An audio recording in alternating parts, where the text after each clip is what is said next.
Bueno, ya, ándate al 6 al 6 al 6 una menos, una menos. Ya, y ahí quería yo, ¿cómo se llama? Hacer un pequeño recuento en cuanto a la etimología y los contextos de canon, ¿no? Quiero que ustedes tengan, una base, una base de transición en cuanto al canon, ¿no? Porque cuando lleguemos al canon, porque todavía falta la Torá, etcétera, ahí entramos al canon. Vamos a hablar de la tradición de la Torá, ¿no? La Orá hablada e interpretada, que forma parte de la tradición también oral. Pero después vamos a llegar al canon, pero yo quiero que usted tenga un principio básico de transición de lo que es el canon, o sea, el espíritu del canon, ¿no? No la esencia del canon, ¿no? Sus caracteres arquitectónicos, jurídicos, ético-morales y geográficos, ¿no? Entonces, quería que se plasme y se grabe bien en la mente, ¿no? Para que cuando haya una oportunidad en el futuro de que ustedes puedan hablar o dar una lección o unas pinceladas sobre canon, hable su contexto histórico, su contexto etimológico, ¿no? Y los contextos, ¿no? Tanto ético-morales como geográficos, jurídicos, ¿no? Entonces, ¿qué opinión tienen ustedes en cuanto a los contextos sobre canon, ¿no? Que una caña de medir, o sea, una regla de medir, una regla, una caña de medir. En este caso, no solamente está midiendo longitudes geométricas, etcétera, sino que está midiendo de cosas, aspectos legales y aspectos escriturales también, ¿no? A ver, ¿cuál es la opinión? A ver, ¿quién dice yo? La palabra canon en el Antiguo Testamento se utilizaba lo usaban los albañiles para poder, era como una regla de medir. Sin embargo, al pasar de los tiempos, esa terminología comenzó tomando forma porque ya se le aplicaban a aspectos jurídicos, como las cortes orientales. Y también hablar de canon, era hablar de una persona que tenía, que era recto, que andaba conforme la regla, conforme la norma. Y posteriormente se utilizó este término para poder medir lo que eran los libros proféticos, los libros inspirados por Dios, el cual conforman pues los libros de la palabra de Dios. Sí, sí, claro, está bien, está bien. Muy bien. ¿Cuál es tu opinión, Brenner, en cuanto a los contextos de canon? Pues, bueno, creo que lo ha escrito bastante bien. Evidentemente, canon en los hechos bíblicos, pues son las normas, ¿no? Los criterios para seguir, ¿no? Y si bien es cierto, pues es una palabra que tiene un origen que pues venía como para los significados de mediciones, ¿no? Y poco a poco fue evolucionando, pues a la actualidad ya es algo este, más relacionado a la rectitud, a la norma, y como ya lo había mencionado, pues a los temas bíblicos ya está, este, es algo que rige como normativa de Dios, ¿no? Si vamos un poquito más allá, ya vemos que canon, de acuerdo a la tipología que tiene cada iglesia, pues va disgregándolo, ¿no? Va asumiendo cuáles son y cuáles no son las normas a seguir. Por eso es que pues existen diferentes tipos de Biblias, ¿no? Que creo que ya ese es otro tema. Excelente. Mozo, José, ¿estás allí? José, Mozo está ahí, Hot. Sí, Háblame sobre la evolución y la metamorfosis de canon.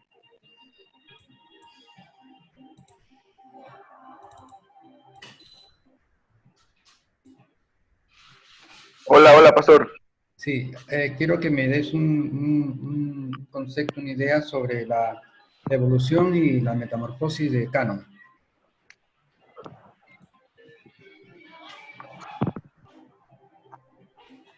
Bueno,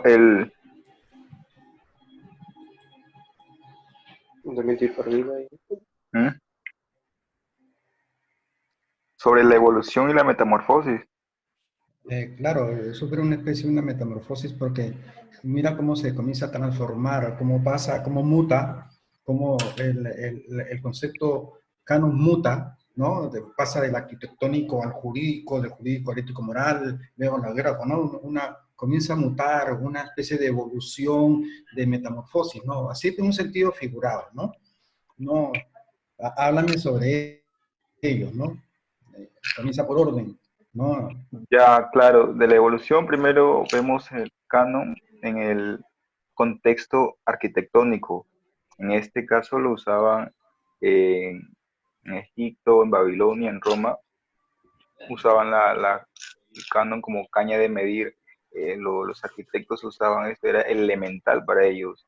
Bien. Después ya esto pasa a un ámbito jurídico, un ámbito legal, ¿no? Ya vemos, hay un ordenamiento jurídico, estatutos, vemos ahí lo que son decretos, los decretos que están estipulados en la palabra, los mandamientos. Y asimismo el canon lo podemos ver desde un contexto ético y moral, es decir, que el estudio del comportamiento humano, ¿no? La rectitud, la integridad de las personas. Y por último lo vemos en el contexto hagiográfico, que ya tenemos los libros sagrados, ¿no? En este caso que ya son 66, la Torá, perdón. Tenemos la Torá primeramente, inicialmente, como veíamos ayer, empezamos por la Torá. Bien, gracias, está bien. A ver, para terminar y llegar para pasar ya a la otra,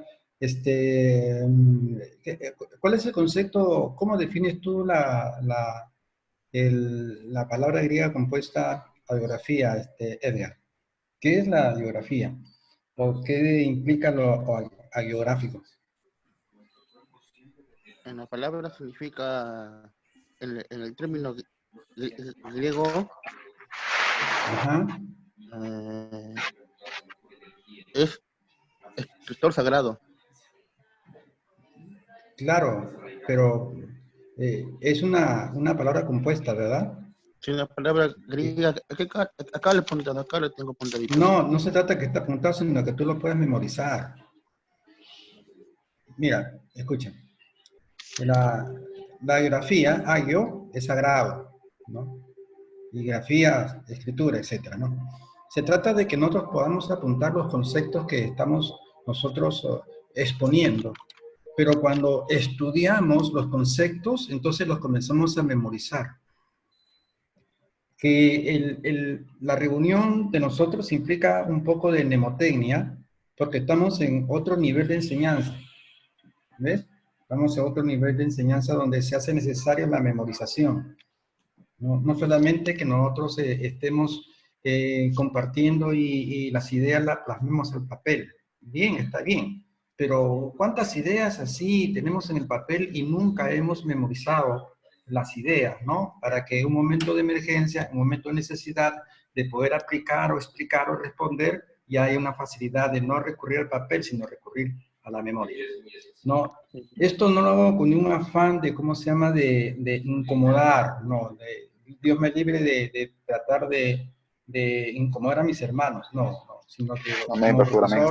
Como profesor tengo que enseñar, ¿no?, la idea, ¿no? Quizás no hayan notado de que aquí se aplica mucho mnemotecnia, ¿no? Amén. El arte de memorizar. Entonces, no solamente que copiemos la idea de la ideología, de recepción en el papel, sino que también memoricemos, ¿no?, las palabras, los términos, los significados, los conceptos. Se trata de ello, ¿no? Entonces, porque hay que entender que no estamos en una escuelita bíblica dominical y tampoco estamos en un seminario normal.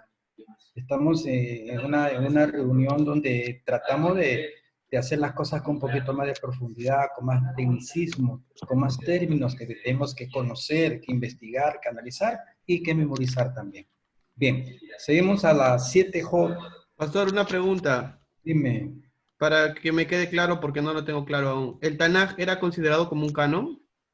No, el Tanakh no es un canon, no. El Tanakh era un libro sagrado, significa libro sagrado, que estaba constituido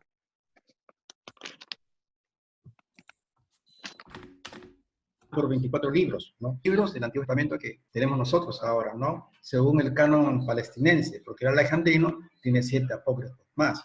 Entonces, la Tanaj era los profetas y la ley, ¿cierto? 24 libros. Por ejemplo, 12 profetas están en un solo libro. Ahí no existía primera de Samuel, ni segunda de Samuel, primera de Crónicas, segunda de Crónicas. No, era solamente un solo libro. Entonces, por eso justifica el reducido número de 24. Ya después, posteriormente, se desglosan otros libros con primera de Crónicas, segunda de Crónicas, primera de Samuel, etcétera, ¿no? Y se le pone un nombre a cada libro de los profetas del conjunto de 12 profetas, ¿no? Eso justifica la condensación de la Tanakh a 24 y después su explayamiento a 39, que son la misma esencia. Entonces, la Tanakh, y vamos a hablar también más adelante sobre la Tanakh, aspecto muy importante que tenemos que conocer. Pero canon de la Tanakh, no. No es, solamente es la Biblia de los judíos, ¿verdad? Exacto, la Biblia de los hebreos. De los hebreos, ya. Pastor, en este que estamos aquí, bueno, quiero hacer esta pregunta, sé que estoy retrocediendo, pero es para quedarme sin dudas. Aquí estamos, en la tradición oral usted pone antes de la Torá y después de la Torá. Ya, teniendo el conocimiento de que Torá significa, o tiene que ver con los 5 libros del Pentateuco, ¿a qué se refiere antes de la Torá? Antes de eso compete cuando estemos en la Torá. Esas preguntas son competencias cuando lleguemos a la Torá. Ahorita no encaja porque estamos en otro tipo de ideología. Claro, esta clase ya pasamos y estuve revisando la diapositiva y no me quedó claro. Sí. Pero si lo explica más adelante, no hay problema. Claro que sí. Ya, ahora vayamos ya, estamos ahí ya. En antes. La 7, bien. Ya. La otra. Eso, ya. Ya, ahí están los conceptos de la tradición oral, ¿no es cierto? Su contexto secular, que incluye costumbres, mitos y leyendas, ¿no es cierto? Y la necesidad de transferir esas costumbres, mitos y leyendas, ¿no? Esos conjuntos de bienes, ¿no es cierto?, culturales de un país, ¿no es cierto?, en el contexto secular, pero en el contexto bíblico, ahí no hay mitos ni leyendas. Costumbres sí hay, pero no hay mitos ni leyendas. Hay dichos y hechos de Dios, primeramente, ¿no?, que enmarcaban la identidad, la ubicación y el propósito del pueblo judío. Ahí con la tradición oral, ahí el pueblo comenzó su identidad, de dónde venía, quiénes eran ellos, pueblo de Dios, descendientes de Adán, etc. Había una ubicación espiritual y un propósito espiritual también. En el contenido, en el contexto bíblico del 2, vemos que la tradición oral, cómo se fragmenta en 3 tiempos, ¿no? La adámica, la patriarcal y la tribulacionista, ¿no es cierto? De Adán a Noé, cómo comenzó de boca a boca, de tradición a tradición, los hechos acontecidos desde Adán hasta Noé. Pero luego evoluciona la tradición ante la Torá con la etapa patriarcal, ¿no es cierto?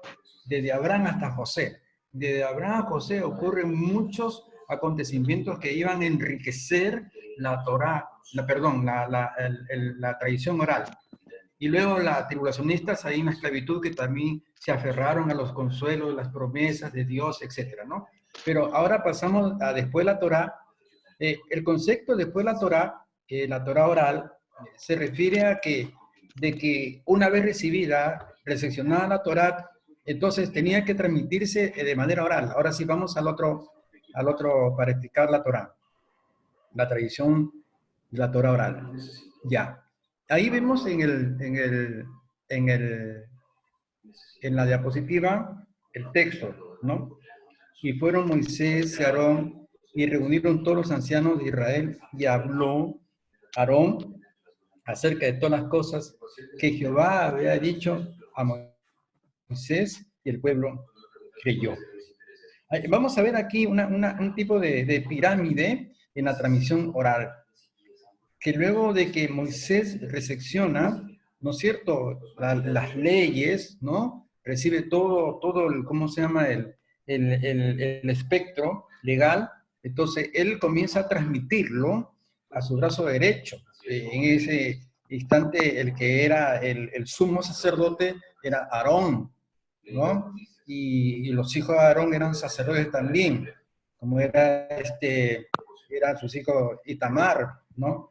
Y el otro que no me acuerdo de su nombre, ¿no? Entonces ellos enseñaron a los ancianos y los ancianos transmitieron al pueblo, o sea, una especie de pirámide. Vamos a la otra diapositiva para explicarla. Ya. Aquí vemos la razón de la Torah oral, ¿no? La razón. ¿Por qué? ¿Por qué tenía que transmitirse la Torah en un principio de manera oral? Bien, primero por las carencias de habilidades lectoras y mnemotécnicas. O sea que no había una habilidad, capacidad, o sea que no todos sabían leer, no se había inventado un sistema de escritura todavía, era muy temprano para el pueblo israelita. Fíjate que estaba 400 años esclavo, 400 años esclavo. ¿Ah? Sin opción de culturizarse, de ejercitarse en la lectura o en la escritura.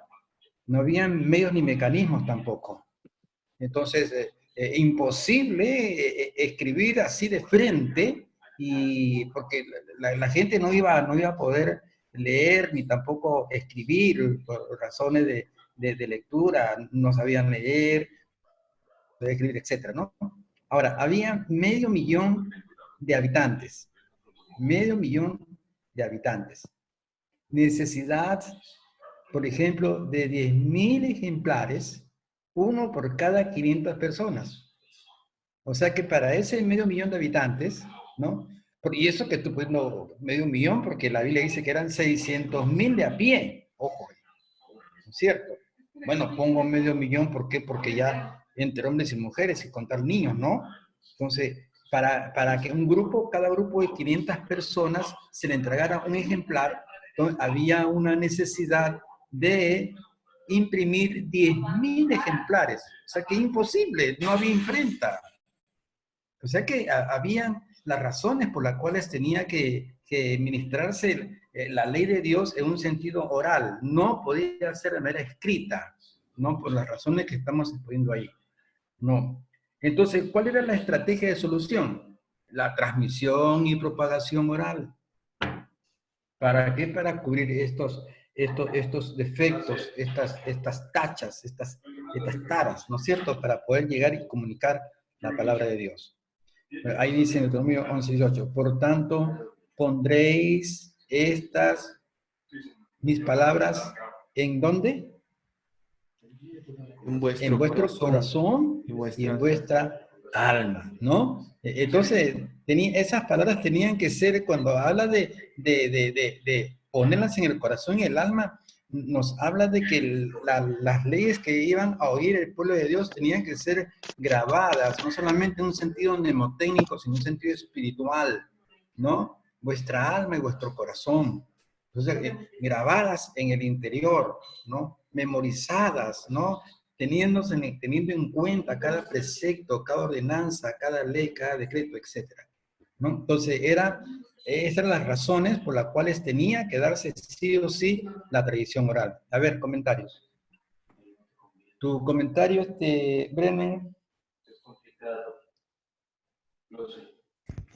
Bueno, primero me quedo pensando cómo pudo haber sido en aquella época ese tipo de oratoria, ¿no? Para que llegara al corazón y alma de las personas, ¿no? sobre Ajá. todo si Dios estaba muy presente en aquel entonces, ¿no? Dios hablaba a las personas directamente. Entonces, esas personas tocadas, ¿cómo podría haber sido esa expresión oral para que puedan, los oyentes puedan haberlo captado hasta su interior, ¿no? Eso me parece fenomenal, me parece intrigante, me parece, pues te incita a pensar cómo pudo haber sido así, ¿no? Sí, Y todo eso en aquel entonces solo se daba porque no podía haber una escritura, no podía haber otra forma, y el medio oral era la mejor manera. Ahora, por otro lado, ya también empiezo a entender por qué el pueblo de Dios se rebeló a Dios cuando Moisés se fue, ¿no? Cuando Moisés subió al monte Sinaí y se quedaron, por decirlo de otra manera, huérfanos, ¿no? Y entonces traicionaron a Dios poniendo a un becerro por esperanza, ¿no? Entonces, esto toma fuerza, que la expresión oral era muy necesaria y tenía que ser muy continua, ¿no? Porque si no el exacto. pueblo se rebelaba contra sí, ¿no? Ujú. Es mi opinión esa. Interesante, sí, sí, interesante porque de ahí de tu exposición, tu observación, se desprenden también algunas cuestiones en cuanto mencionaste al becerro, ¿no? Cómo se revela la ausencia de Moisés, ¿no? De ahí están unas ideas en la cual cómo se originan las problemáticas cuando el pastor se ausenta de sus congregaciones, ¿no? Entonces, hay cierta rebeldía de los líderes, ¿no? Que quieren imponer sus propios criterios, ¿no? No le sujetan a los pastores, ¿no? No, claro, no en todos, ¿no? Bien, pero aquí vamos a observar algo interesante también, los motivos por los cuales, aprovechando el asunto becerro, que cuando Moisés se ausenta, en esos días que recibe, 40 días está recibiendo, ya cuando encuentra pues una adoración de carácter, encuentra solatría, la solatría. Entonces la solatría era una de las formas de adoración, ¿no? A animales, ¿no es cierto? La astolatría era adoración a los astros. La idolatría, adoración a los ídolos. Pero también había otra forma de latría, que era la solatría, que era la adoración a los animales, especialmente en Egipto, Horus, el halcón, el buey apis, etcétera, ¿no? Ibis, ¿no? Eran animales, ¿no? Tenían una representatividad deífica de la mitología egipcia. Pero mayormente la mitología egipcia, la latría de los egipcios estaba abocada en la solatría, o sea, dioses animales. Entonces, ¿de dónde Aarón comienza a fabricar, a crear un becerro como Dios? Porque de una u otra manera ha sido influenciado por la cultura, ¿no?, solátrica de los egipcios. Pues los egipcios tenían sus dioses animales. Entonces no fue una que se le ocurrió a, ¿cómo se llama?, a Aarón hacer una fundición de un becerro. No se le ocurrió, sino que había sido influenciado de una u otra manera por la solatría egipcia, ¿no? Interesante. Entonces la etnografía, la cultura, comenzó a influenciar bastante sobre los israelitas. Recordemos que la parte rebelde de Israel fue porque en Números está diciendo de que junto con la salida no solamente salieron el pueblo de Israel, también salieron extranjeros, salieron muchos egipcios. Y estos egipcios contaminaron la masa, ¿no? Contaminaron el corazón. Eso dice el número, los contaminó el corazón. La influencia, ¿no?, fue definitiva para torcer el carácter de un pueblo que se supone que había visto la gloria de Dios en el desierto. Y que ahora que están liberados, pues comienzan a hacer como una apostasía, una infidelidad. Bueno, ese es un punto muy interesante, ¿no? En cuanto a cómo la influencia puede afectar, ¿no?, la mente, el corazón y el espíritu de los israelitas. Y luego, inclusive después de haber recibido antes las leyes, ya estaba mostrando ya un espíritu idolátrico. Bien, Al pasamos a la parecer otra. al parecer el pueblo de Israel estaba también transmitiendo una tradición egipcia. Claro, sí, sí, sí, sí. Para que puedan buscarse pues un ídolo, ¿no? ¿De dónde habían copiado de egipcio? De parte de la tradición egipcia, pues. Fueron influenciados por la solatría, pues la solatría egipcia, ¿no? Entonces, no fue una ocurrencia, sino la influencia cultural. Cuando llevemos a una como visión cultural o estudiar las raíces y las bases ¿cómo se llama? De las culturas, ¿no? Vamos a ver, a ver pinceladas de todas las 7 culturas que influenciaron el pensamiento judío. Recordemos de que la influencia extranjera y pagana de países que dominaron de cierta manera a Israel, Egipto, Siria, Asiria, Babilonia, Persia, Grecia y Roma. Influenciado, la cultura influenció bastante en el pensamiento judío y habían en el carácter, en los caracteres de los judíos, habían ciertas pinceladas de las culturas de estas ciudades paganas, naciones paganas que influenciaron en su debido tiempo al pueblo judío. De ahí que el pensamiento judío rebelde, contumaz, infiel, apóstata. ¿Por qué? Por la influencia cultural que determina caracteres en las personas. Cuando lleguemos al curso de etnografía, vamos a estudiar pinceladas de esas 7 naciones que influenciaron el pensamiento judío. ¿Cuál es tu opinión, Brenner? Bueno, tal como usted lo dice, ¿no? La importancia de poder propagar la propagación oral de la palabra de Dios, ¿no? Y la influencia también o la debilidad que podía causar en el pueblo cuando esto no llegaba al pueblo. Lamentablemente en aquel entonces eran pocos los profetas, ¿no? Por no decir unos cuantos, ¿no? Unos llamados, ¿no? Y entonces, sin ellos, pues no había esa transmisión de lo que Dios quería decir, y entonces el pueblo era huérfano, ¿no? Tal es así, por ejemplo, me voy un poquito más allá, Saúl, ¿no? Que se enceguece después de haber sido un rey bastante bendecido, y se enceguece cuando llega David, ¿no? Eh, es Claro, apartado, ¿no? claro, los celos, ¿no? Es que Ujú. ahí los celos se originan porque por la influencia del pueblo. Porque cuando venían de la guerra, pues el pueblo comenzó a decir, Saúl mató a sus miles y David a sus 10.000. Entonces ahí se puso un poco. Claro, él tenía influencia directa del profeta de aquel entonces, que ahorita ya no lo recuerdo, no recuerdo su nombre, Natán, este, Samuel. o sea, tenía esa influencia directa, pero cuando dejó de tener esa influencia, pues se perdió, ¿no? Se perdió.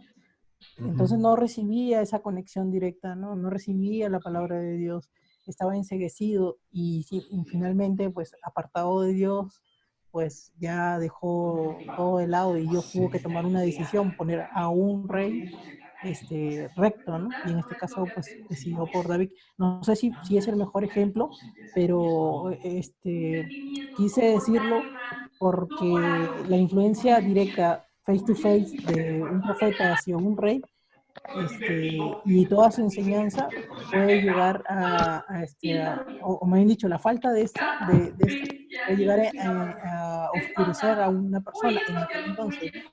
Y creo que Exacto, sí. tampoco ahora no está tan lejos, ¿no? Sí, es verdad, es verdad. Bien, Job nos acaba de mandar un mensaje subliminal. O sea, ha adelantado la conversación. Ya, pero antes, un poquito de paciencia, Job, para cerrar la idea. Retrocede un ratito, que hay un punto importante ahí.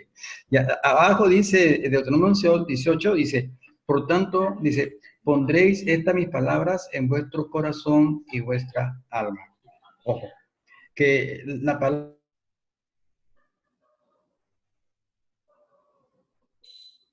palabra de Dios no solamente tiene que penetrar, tiene que grabarse dentro del pensamiento, dentro del espíritu, dentro del alma. La intención de la Torá oral era grabar los preceptos en el interior del israelita. Por eso dice, pondréis por tanto mis palabras en vuestro corazón y vuestra alma. A Dios no le interesaba simplemente que la gente captase el oído, la palabra la oyese por oír, sino que tenía que atesorarse dentro de su interior intelectual y su interior espiritual. Por eso que quería aprovechar esta parte para que la política de Dios en cuanto a la tradición oral. Vemos a Deuteronomio capítulo 6, un momentito, Jot, por favor, Deuteronomio 6, del verso 5 al 7.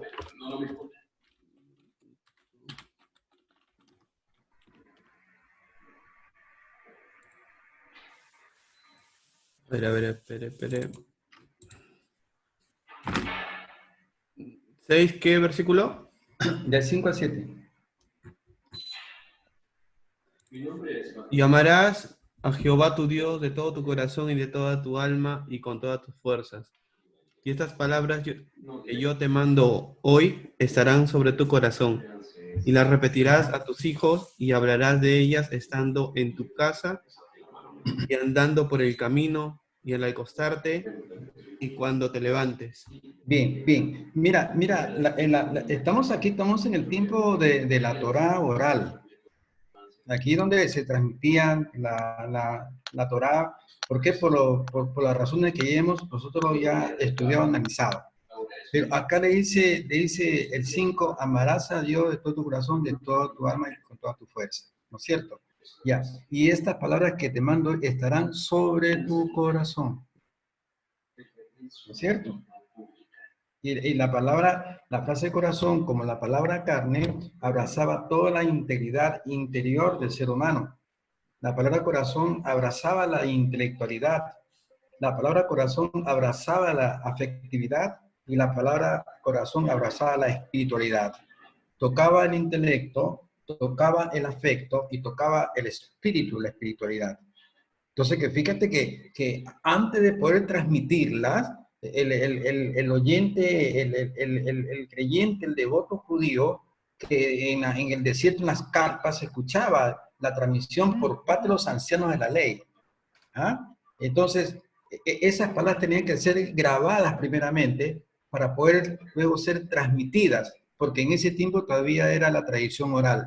Entonces, dice el 7, y la repetirás a tus hijos, ¿no es cierto? Mira, que Dios cómo comenzaba a pensar no solamente los adultos, sino también en los niños, en la cual, por medio de la Torá, Dios podía convertir en transmisores paternos y maternos para que puedan ilustrar a los hijos. Que la Torá tenía que llegar a los hijos, llegar a los niños. Es como en estos tiempos, por ejemplo, cuando hay muchos creyentes que vamos a la iglesia y recibimos la palabra de Dios, venimos a casa, dejamos la Biblia en el reposte, en la mesita, etcétera, en el cuarto, dormitorio, etcétera, y vamos al televisor, encendemos y punto, seguimos, y no estamos prácticamente haciendo lo que Dios nos dice, de que lo recibido, lo recepcionado de su palabra tenemos que transmitirla en un concepto doméstico a nuestros hijos. Y la Torá llegaba a los niños.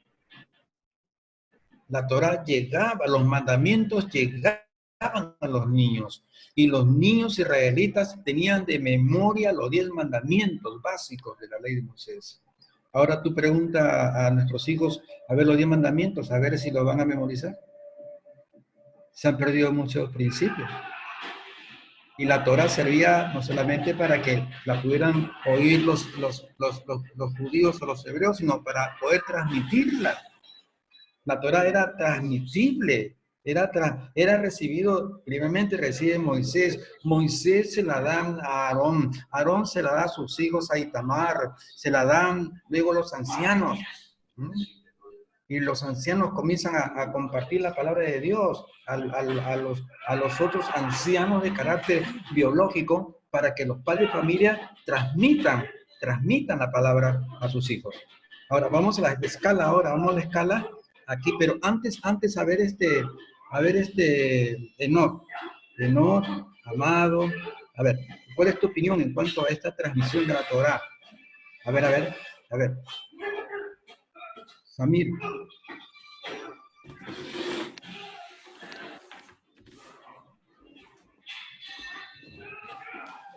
¿Estás Samir? Está durmiendo, Samir. No tiene... Samir, tu opinión. Amén, pastor, ¿me escucha? Sí, te escucho. Ahora explícame cómo de la Torá, la Torá oral, ¿no es cierto?, que era transmitida a los padres y los padres tienen la obligación de ir al hogar y una transmisión doméstica a los niños. La Torá tenía que ser enseñada a los niños. A ver, tu opinión. Bueno, pues esto lo hemos encontrado, como usted nos ha señalado, en Deuteronomio, ¿no? Deuteronomio 6, que veo que tiene como prefacio el gran mandamiento, o sea que esto era muy importante. Dios ordenó eso de que se transmita a los hijos para que no... El pueblo de Dios no se desvíe, o sea, no entre a la costumbre egipcia, ¿no? Que de repente se filtró ahí, como usted dice, que cuando fueron rescatados de Israel, de Egipto. Bien, ya, yo quería hacer una acotación acá, el asunto, voy a preguntar y a ver quién es el primero que me da la respuesta. ¿Cómo fue instruido, ilustrado Jesús en su niñez? A ver. ¿Cómo fue que, pastor? No se entendió bien. Ilustrado, discipulado, adiestrado Jesús en su niñez. ¿De qué forma? ¿Por medio de qué instrumentos? ¿La Torá escrita? ¿Me estás preguntando o me estás respondiendo? Respondiendo, la Torá escrita a través de los libros que estaban en las sinagogas, ¿no? A través de la Tanakh sería en todo caso. Claro, pero hay que notar de que estamos en la oralidad, no estamos todavía no había escritos, ¿no? Oral. Ya, la pregunta es ¿cómo fue instruido Jesús en su niñez, cuando todavía no había escritura oral? Pero Oral. ¿Dónde? En casa, con los maestros de la ley. No, ahí no hay maestro de la ley, ojo, acá no, porque un maestro no podía enseñar a un niño, el niño tenía que cruzar una etapa cronológica de 12 años para ser constituido como Bar Mitzvah. Cuando era constituido como Bar Mitzvah a los 12 años, ya era un ciudadano, ya tenía derecho a participar en las 7 grandes fiestas judías, derecho a casarse y derecho a una teología mucho más subterránea, más profunda, por doctores, ya no por los papis. Pastor, ¿cómo se escribe Bar Wismat?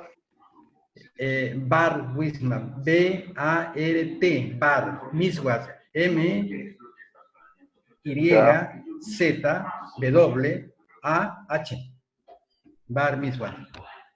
Amén. ¿No?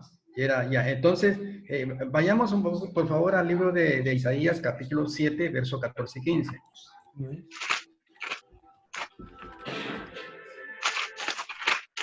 Isaías, ¿cuánto, pastor? 7, 14 y 15.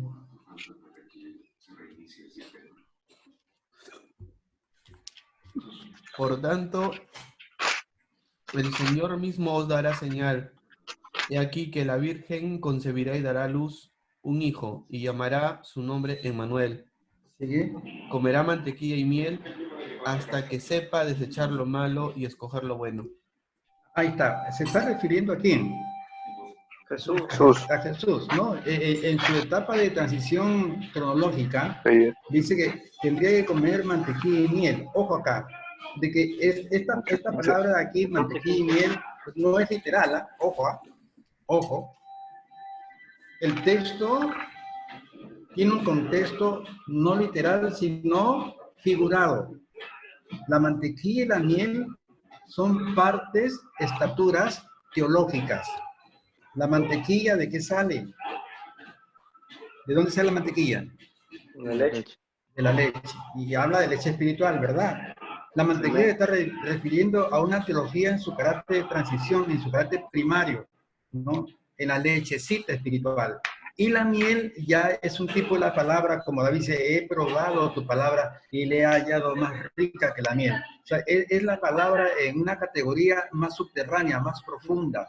Más sólido. Entonces, más sólida. Entonces, él come mantequilla y miel bajo una influencia doméstica, donde José y María comenzaron a ilustrarlo, ¿no? Con una Torá oral básica para los niños. Y cuando Jesús ya tiene 12 años, ya entra al templo a recibir una teología de mayor fuste, de mayor kilometraje, no por los padres, sino por los doctores de la ley. Tu opinión de Brenner.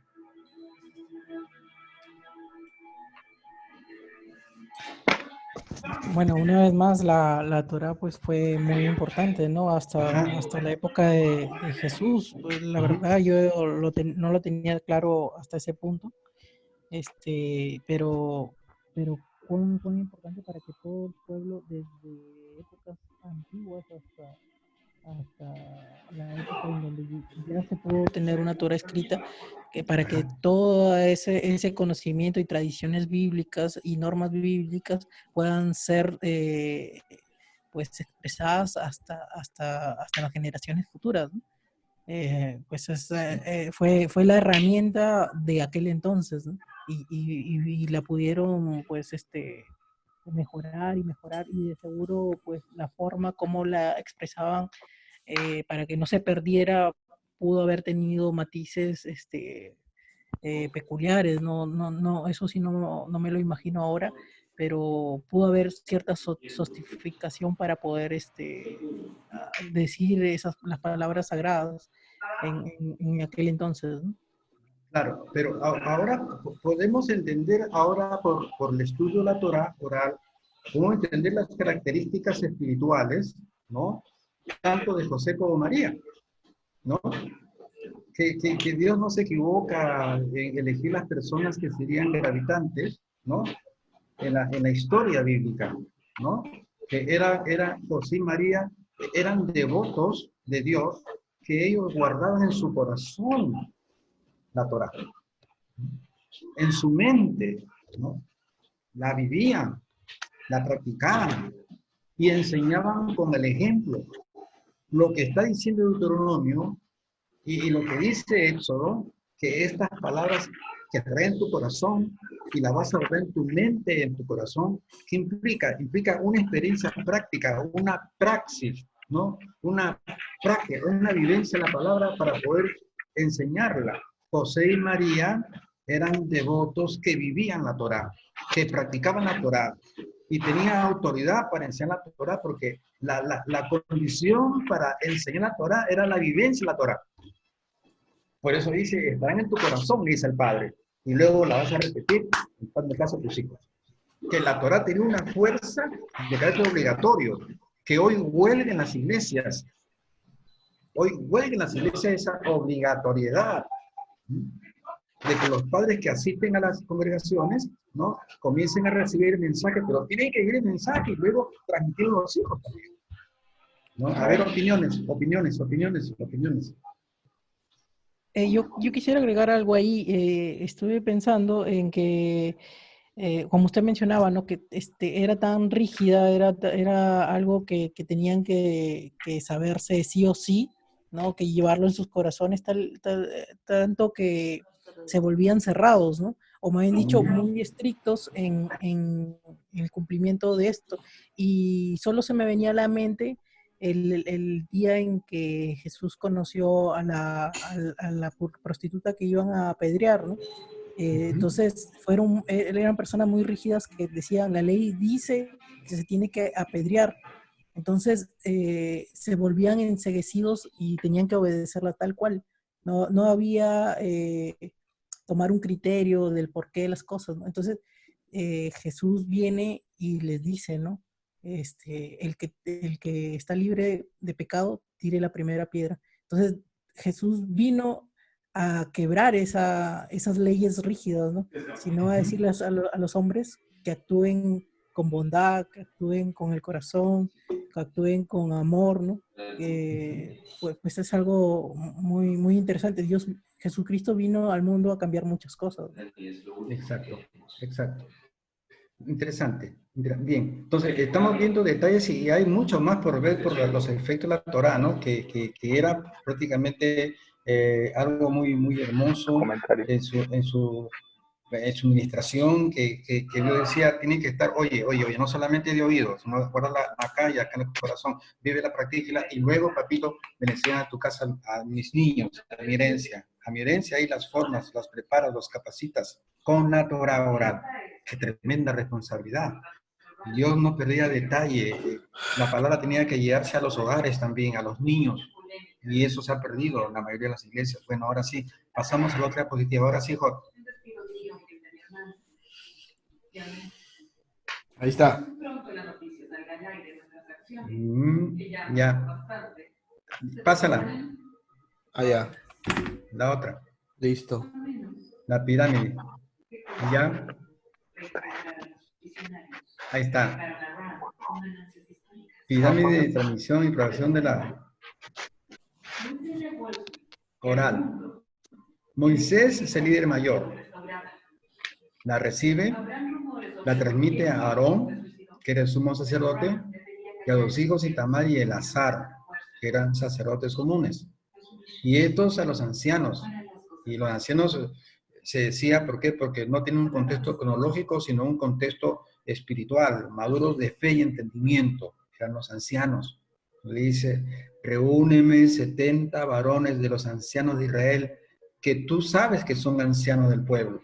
¿Ah? Que tú sabes. O sea, que, oye, a ver, mira la forma interesante. A ver, límpiame el texto, Hot. Límpiame el texto. O sácame uno, amplíalo para poder ver una palabra clave. Clave. Yo quiero que ustedes observen ahí una palabra clave. Allá. A ver, Espere.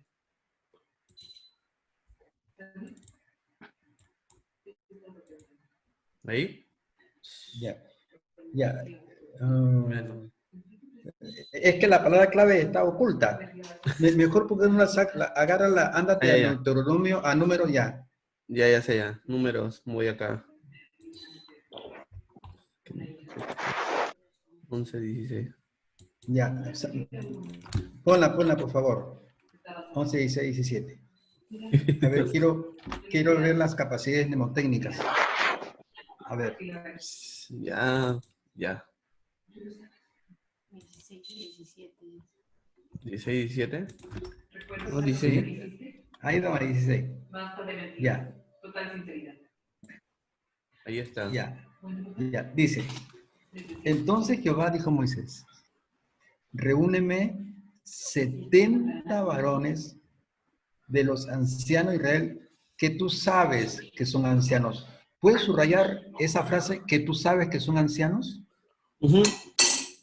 A ver, subrayala.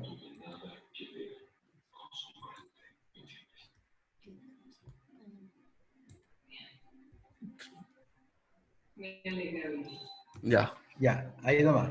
Ya. Una cosa es saber y otra cosa es ver.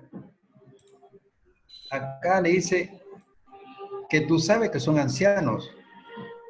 No se está refiriendo a un contexto cronológico, porque él dice, tú escógeme, selecciona a los que tú sabes que son ancianos. O sea que a la vista tú ves una persona que es anciana. Tú me ves con canas a mí, peladito, viejito, me dices, es un anciano, por la vista. Pero acá dice que tú sabes que son ancianos, o sea que son maduros. Los ancianos son maduros en la fe, ¿no es cierto? Son gente perfecta. Y perfecto, en griego, significa maduro, madurez. O sea que está escogiendo, ¿qué cosa? A estos ancianos de Israel maduros, ¿no? ¿No? Perfectos, ¿no? ¿Para qué? Para transmitir, para enseñar, idóneos para enseñar, no eran cualquier cosa. Bien, ahora nuevamente damos la diapositiva. Ya. ¿Ya? Ya. Moisés líder, ya. Reúnen 70 varones ancianos que tú sabes y tomar el espíritu que está en ellos y llevarán contigo la carga del pueblo y no la llevas tú solo. ¿En qué consistía la carga del pueblo? Que todos iban a Moisés a decir sus problemas.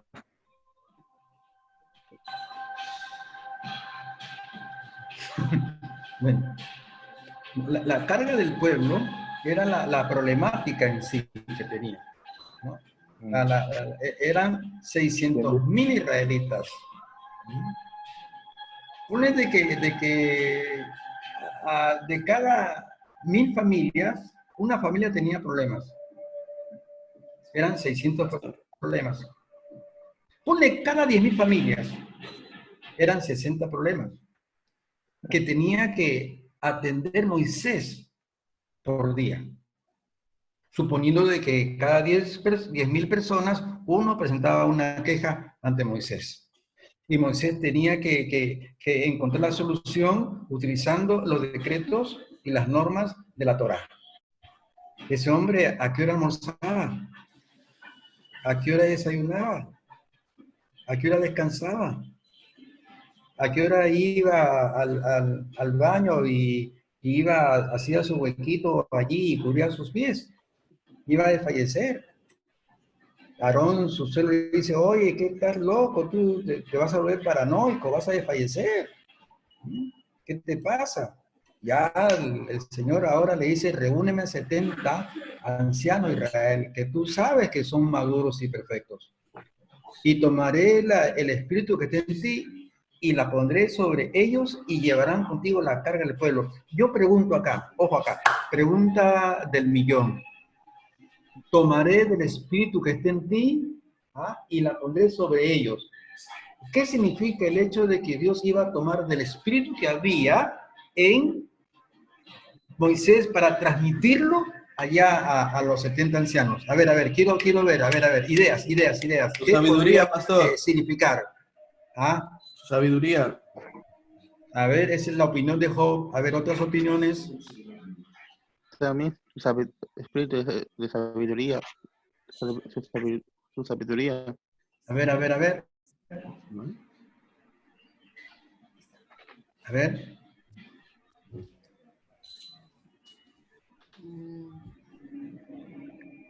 Espíritu libertador.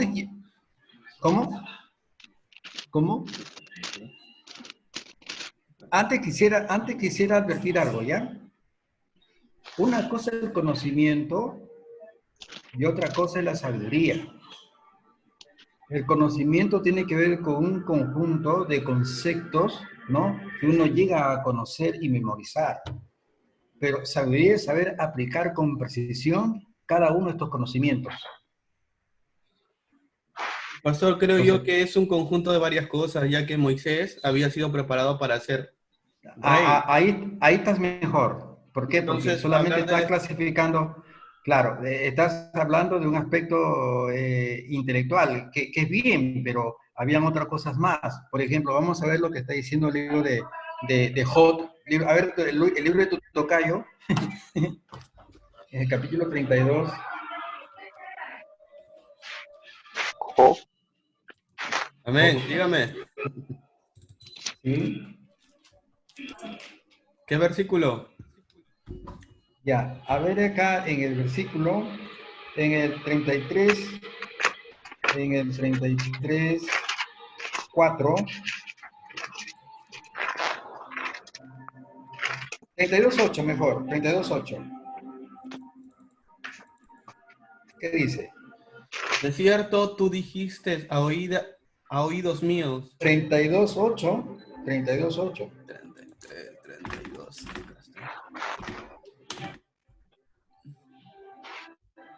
De Ciertamente espíritu hay en el hombre, Y el soplo del Omnipotente le hace que entienda. Ya. Espíritu tiene que ver con la parte intelectual, la parte cognitiva del ser humano. Mientras que mayormente el alma refleja las emociones del ser humano, el espíritu muchas veces la Biblia refleja la parte cognitiva, que tiene que ver con la creatividad, la inventiva, la inteligencia, el talento, la sapiencia, etc. Entonces, el espíritu que había allí, ¿cómo se llama? ¿Cómo se llama? En todo ese conocimiento intelectual de Moisés, tenía que ser, ¿qué cosa? Compartido, o sea que unas copias, ¿no? Es como decir, bueno, vamos a chancar esta separata de internet, vamos a copiarla, y toma una separata cada uno. Algo así por el estilo. Vayamos al libro de Isaías, capítulo 11, versículo 2. Va a hacer una pregunta. Antes, sí, pero anda para allá para hacer la idea, y después me hace la pregunta. ¿Qué dijo Isaías? 11:2.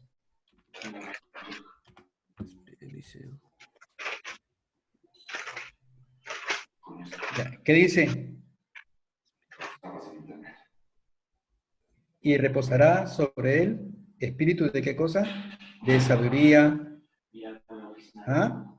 de inteligencia, de consejo, de poder, de conocimiento. ¿Te das cuenta cómo todo lo que abraza el concepto espíritu? Porque una cosa es espíritu con I mayúscula, que es el espíritu de Jehová. Otra cosa es espíritu con I minúscula. Ojo acá. ¿No? Y entonces, ¿cuál es nuestra opinión cuando la Biblia dice que Dios le está diciendo, reúneme los 70 maduros y perfectos, que yo voy a soplar sobre ellos, voy a calcar sobre ellos, voy a poner sobre ellos el espíritu que está en ti? O sea, ¿qué fue lo que le transmitió Dios de Moisés a los 70 ancianos? Tu opinión, Brenner.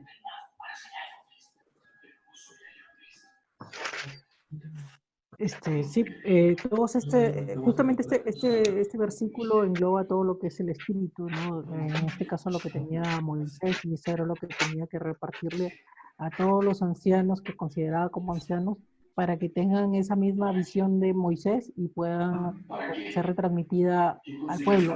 Ajá. Entiendo que esto también tiene que ver con la motivación que tenía, con el servicio, con la paciencia, con la sensibilidad, con todos esos caracteres que Moisés podía tener como líder, ¿no? Mira, entonces, en mi percepción personal, entonces Dios está creando 70 Moisés más. Porque los ancianos tenían la misma habilidad, la misma capacidad, la misma potencialidad intelectual en cuanto a la Torá y a la ley de Dios. Para que le ayudase, ¿qué cosa? Porque el problema de Moisés era de que no se daba tiempo ni abasto para atender tanta problemática de los 600.000 judíos de a pie. Entonces, pues, los demás tenían que ser, ¿qué cosa? Diestros, capacitados, ¿no? Preparados, perfeccionados para enseñar también, ¿no? Con la misma sabiduría que Moisés imprimía a cada caso. Entonces, esos 70 ancianos pues, tenían la misma visión, la misma perspectiva, ¿no? Teológica que Moisés. O sea, eran 70 Moisés en un aspecto teológico. Opiniones. A ver, Noé, para que te despiertes. A ver, Noé. Habla. ¿Tu opinión?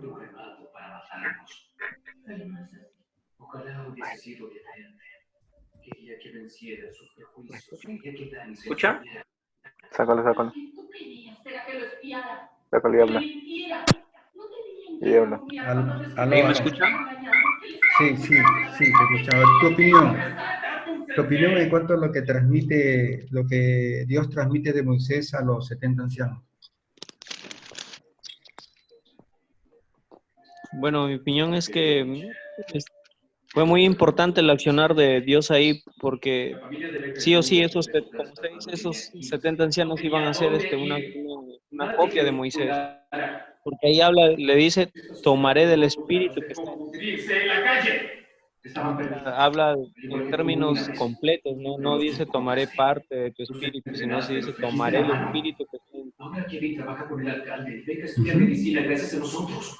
Sí. Bien. Y eso es lo que le transmitió Dios a ellos, ¿no? Un propósito. Ya, para ayudar a que lleve la carga, ¿no es cierto? Bien, pero ahora hay un detalle también de que yo sinceramente, tal vez no había notado algo importante. Vamos a la diapositiva, Jorge. Y eso es todo lo que puede ver. Amén, amén. Debe ser controlado en la mano, lo necesita. Ya, aquí, este es un examen, ¿eh? Un examen de apreciación, de observación y de percepción ideológica, acá. Ojo acá. En cuanto a la tradición oral de la Torá, Moisés la recibe, se la comparte a Aarón como sumo sacerdote. Aarón, sus hijos, que son sacerdotes, y Tamar a los ancianos, ¿no? Maduros en la fe y entendimiento, ¿no es cierto? Para que estos la transmitan al pueblo. Muy bien, pero faltó un detalle. Dentro del pueblo estaban los padres de familia. Y los padres de familia tenían que llevar la palabra a sus hijos en sus respectivas tiendas o carpas. La palabra se diseminaba no solamente en el lugar del desierto donde se ministraba la palabra del Señor, sino que una vez que escuchaban la palabra en el desierto, los padres de familia tenían que transmitir ese consejo de la Torá a los hijos, ¿no? O sea que los padres de familia eran parte importante en la transmisión de la palabra de Dios, porque era una transmisión de carácter doméstico. Entonces, de Moisés a Aarón, de Aarón a los hijos y Tamar, de ellos a los ancianos al pueblo, y del pueblo los padres de familia a los hijos, pueblo, padres, hijos, ¿no? O sea que la Torá era diseminada en todo lugar y no había tienda ni carpa donde no se presentaba el mensaje de Dios para los niños. Todos los niños israelitas son diestros y han memorizado la Torá prácticamente. Se conocen no solamente los 10 mandamientos literales, sino la interpretación de los 10 mandamientos. O sea que un niño judío es un niño que en el conocimiento de la Torá, un niño judío lleva mucha ventaja a un niño latinoamericano en el conocimiento de la Torá, en el conocimiento de la ley de Dios.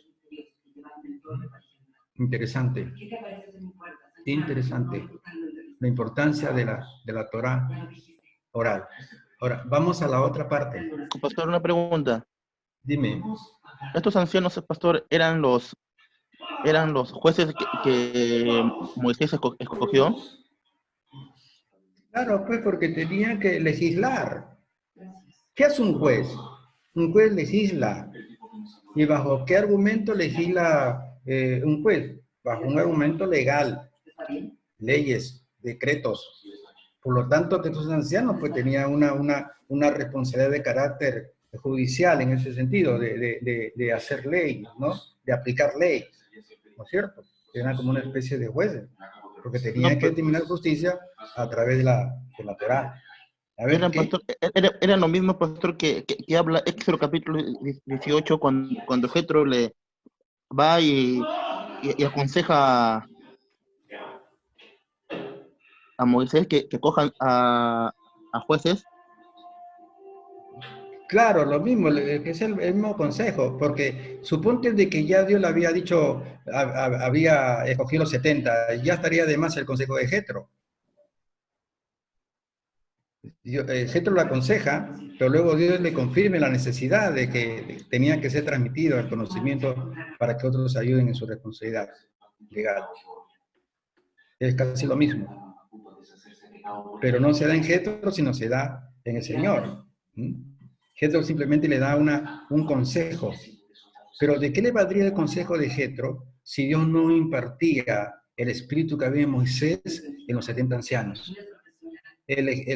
¿Cómo se llama? El consejo de Jetro era un consejo bien intencionado. Sí, muy bueno consejo. Pero no era el adecuado. El adecuado era de que Dios tenía que imprimir el espíritu de Moisés en los 70. Cosa que Jetro no podía hacerlo, pero Dios sí podía hacerlo. A ver tu pregunta, Jo. Ya está un poco atrasada, pero era respecto a lo que usted decía, o lo que dijo que espíritu se refería a la inteligencia de Moisés. Y era lo que no me cuadraba porque Eliseo a Elías le pide el doble de espíritu, y ahí no le está pidiendo el doble de inteligencia. ¿Qué cosa está pidiendo Eliseo a Elías? Unción. ¿Qué le pide? ¿Cómo está escrito? Una doble unción de tu espíritu, ¿verdad? Segunda Reyes 2. A ver. No, es muy molesto que sigan apareciendo guerreros heridos y arrasen con los ministros.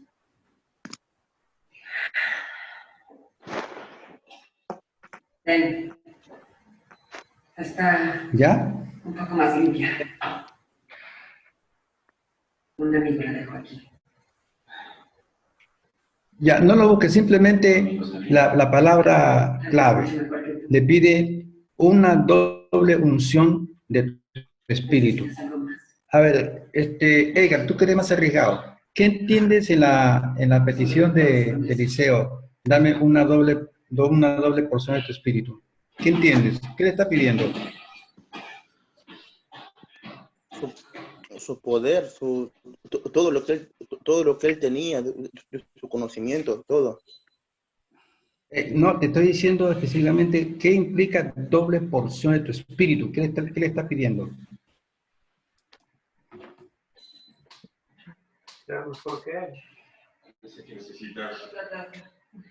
No rompan las reglas. A ver, otro. A ver. Después de esta semana. A ver. ¿Qué implica darme una doble porción de tu espíritu?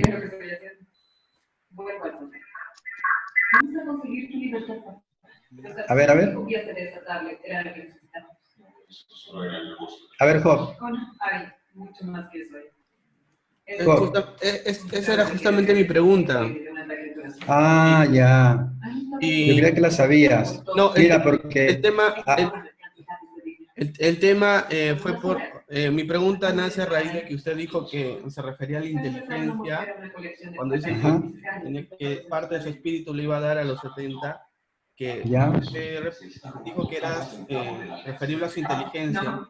Creo yo, mi apreciación personal, que tiene que ver de varias cosas, no solamente de inteligencia, sino tiene que ver con la preparación que tenía Moisés, su carácter, su parte también de su espíritu de búsqueda a Dios, de su autoridad, como le dije, que él estaba siendo preparado para el futuro rey de Egipto. Entonces necesitaban ellos tener tal autoridad. Es un resumen de varias cosas, es mi apreciación personal.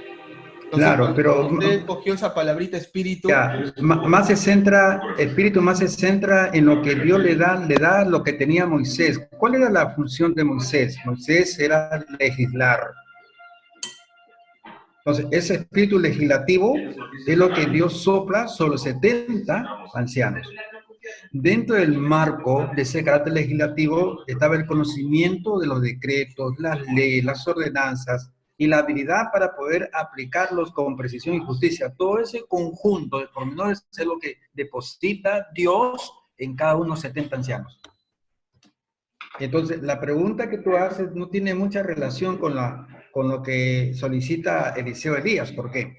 Porque en mi opinión, y en la opinión de muchos eruditos, Elías se queda corto. ¿Por qué? Porque él dice una doble porción. No tiene un contexto, digamos, multiplicativo, sino un contexto más minimizante. Porque, por ejemplo, esta es una torta. Esta es una torta. Ya, esta es una torta. ¿Ya? Una torta. Y yo te digo, dame una doble porción de tu torta. No te estoy pidiendo 2 tortas. No te pido una doble torta, sino una doble porción de la torta. Entonces, cuando Elías dice a Eliseo, dame una doble porción de tu espíritu, se está pidiendo prácticamente un 2%, por decir, una doble parte de un todo de la unción del Espíritu Santo. No es 2 veces más. O sea, yo quiero ser 2 veces más potente en el espíritu que tú. Eso no le está pidiendo a él. De ninguna manera. A ver, quizás tú tengas una idea un poco más clara o un aporte aparte, Brenner, en cuanto a esto. Sí, bueno, justamente lo que usted mencionaba tiene que ver mucho con la unción, ¿no? Cuando uno le pide a Dios, dame de tu unción, es lo cotidiano que uno hace, ¿no? Pero cuando dice, dame el doble, dame doble unción de tu poder, ¿no? Eso tiene que ver mucho con las virtudes, con la personalidad, con el carácter. Ser ungido por Dios, es bueno, pero pedir doble unción ya, pues, es algo increíble, ¿no? Entonces, es más, hasta diría yo, bastante atrevido, ¿no? Sí. Ahí lo que está solicitando Eliseo, en mi opinión, y de varios también, es que está pidiendo simplemente una doble porción de la torta, no 2 tortas. ¿Y en qué consistía esa torta, pastor? La unción. Le está diciendo, ¿no? Una doble porción de tu espíritu. Pon el espíritu como torta. Entonces, dice, ya, dame una doble porción de la torta. No entonces, pide 2 tortas, sino doble porción de la torta. O sea, 2 fragmentos de la torta, de un todo. entonces ya No es lo que muchos se imaginan que quería, una doble potencialidad de unción, el doble que la tenía Elías. No es así. claro, ahí para que sea doble no hubiese estado la palabra porción, sino solamente dame el doble de tu espíritu, de lo que tú tienes.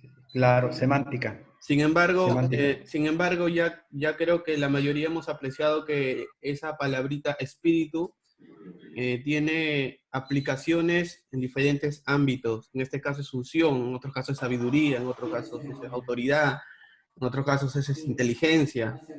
No, aquí es unción, ¿ah? Ojo. Claro, en ese contexto es unción, pues. Ya, la unción, ¿qué es la unción? La unción del Espíritu de Dios, no todos los creyentes son ungidos, como dicen, yo soy ungido. ¿Cuál ungido? La unción solamente recae sobre personas que tienen un ministerio definido o una responsabilidad definida. Jesucristo la recibe, ¿no? Vamos en Lucas capítulo 4, en el versículo 18, dice, el Espíritu está sobre mí y me ha ungido para, ¿no es cierto?, restaurar corazones, para liberar posesiones y establecer el año agradable de Dios. Esa unción la recibieron los reyes, los profetas, los sacerdotes. ¿Por qué? Porque esa unción permitía hacer un trabajo excelente como reyes del pueblo de Dios, como profetas del pueblo de Dios y como sacerdotes intermedios del pueblo de Dios. Necesitaban una unción especial que les iba a facilitar un trabajo excelente para beneficiar al pueblo de Dios en las áreas proféticas, en las áreas jerárquicas, las áreas sacerdotales. Por lo tanto, la unción no la tiene cualquiera. Dios no da unción a cualquiera. La unción viene sobre gente que tiene un ministerio específico. ¿no? Un ministerio que viene de parte de Dios, ¿no? Para que le dé la capacidad suficiente y que tenga éxito en su trabajo. Eso es lo que está pidiendo Eliseo, es una doble potencialidad para hacer su labor profeta, 2 veces mejor que la de Isaías. Imposible. Pastor Abraham, Sí. yo acá tengo un comentario, perdón, una versión de la TLA, ¿lo leo? Léelo. Dice, enseguida Elías le dijo a Eliseo, dime qué quieres que haga por ti antes que nos separemos. Y Eliseo le contestó, quiero ser el que se quede en tu lugar como profeta especial de Dios. Ah, ahí está más claro. He entendido. Claro. No es como lo otro, pues. Por eso abajo en el versículo 10 dice, cosa difícil has pedido. ¿Mm? Pastor, y un Ahí está más comentario claro.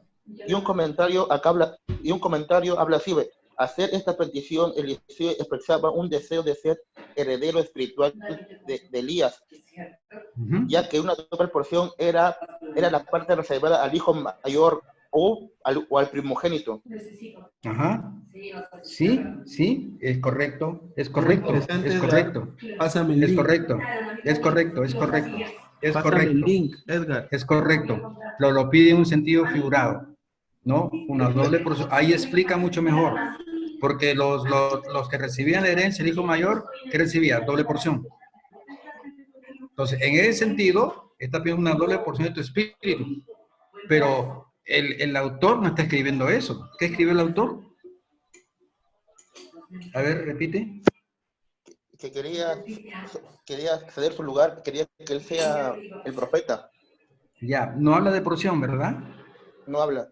Entonces, No ¿por habla qué en el comentario habla de porción? No, ese comentario es un comentario que él pedía, que él quería ser el primogénito.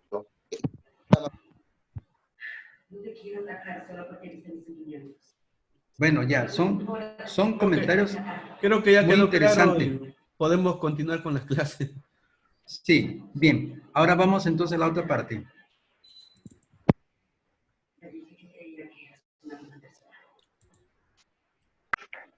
Pastor, A ver, tenía una interrogante.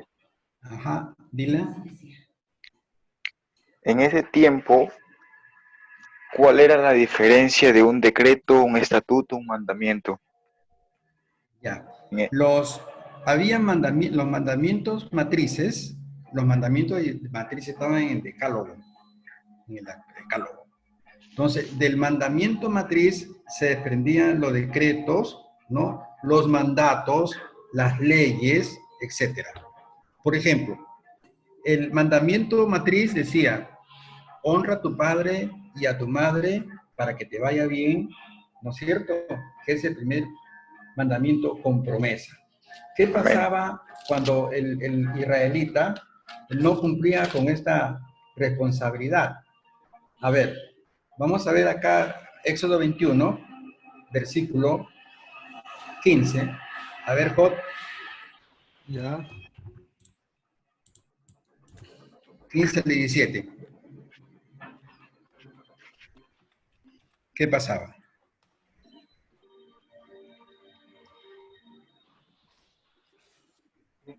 El que hiere a su padre o a su madre morirá. Asimismo, 17. Asimismo, el que robare una persona, 17. igualmente el que maldijere a su padre o a su madre morirá. Ya, esto era un decreto. ¿Qué pasaba que abreviaba el mandamiento quinto de la ley de Dios en Mateo, Éxodo 20, ¿no? Ahí en el versículo 12, honra a tu padre y a tu madre para que tus días se alarguen en la tierra que Jehová tu Dios te da. Ojo, honra a tu padre y a tu madre para que tus días se alarguen, o sea, no se acorten. ¿Y qué pasaba cuando uno deshonraba al padre? Lo maldecía y lo hería. Sus días se acortaban y tenía que morir. Se le aplicaba el decreto. Amén. Entonces, eran mandamientos. Entonces, este ha pisoteado el mandamiento de Dios. ¿Qué se le puede aplicar? ¿Qué dice el decreto?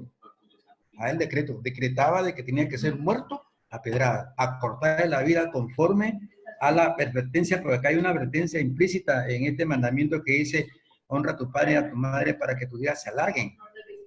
Entonces, y si no cumplías con esta ordenanza, tus días se acortaban, o sea, tenías que morir. Entonces, se aplicaba el decreto. Entonces, de los mandamientos matrices, que son los 10 mandamientos, se desprenden ahí leyes, ordenanzas, decretos, etcétera, ¿no? De ahí hay mucha diferencia, ¿no? Mucha diferencia. Es como los apóstoles primitivos que andaban con Jesús, etcétera, con los apóstoles de la segunda generación, que fueron llamados padres de la iglesia. Bien, para concluir, ya estamos 11:30 prácticamente.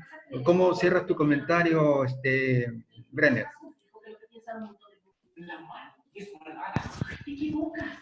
Bueno, en general, pues todo lo que nos han enseñado hoy día me ha parecido muy interesante. La verdad que también ha sido con mucha participación de todos. Eso está muy, muy bueno, ¿no? Y sobre todo nos hemos enfocado en, creo que hoy día más que la propia clase que era de tradiciones orales, ¿no? Bíblicas, también hemos tocado el tema del espíritu, ¿no? Y cómo estaba conformado. Y también el comentario que hizo Job, ¿no? Sobre el entendimiento de lo que quería decir Eliseo con Dios, ¿no?